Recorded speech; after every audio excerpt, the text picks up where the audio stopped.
बता चुका हूँ कि टेक्स्ट का साइज 17 होगा। यहाँ पर उसके बाद कंट्रोल सी कंट्रोल वी, यहाँ पर आप इंसर्ट में आके उसी तरह से आपने पेज नंबर डालना है,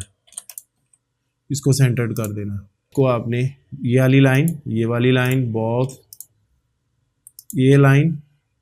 वाली लाइन शिफ्ट की को प्रेस रखना है, इन सबको आपने सेलेक्ट करना है,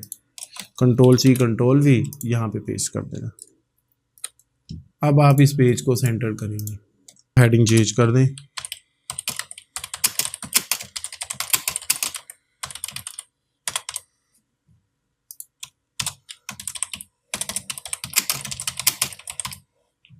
अब आप मास्टर पेज से बाहर आएंगे, आपका पेज नंबर 2, यहाँ पे पेज नंबर 2 आ रहा है, ठीक है। और अगर मैं ऊपर वाले पेज पे जाऊँगा पेज नंबर 1 पे, तो वहाँ पर अब आप ये देखिए कि यहाँ पे पेज नंबर 1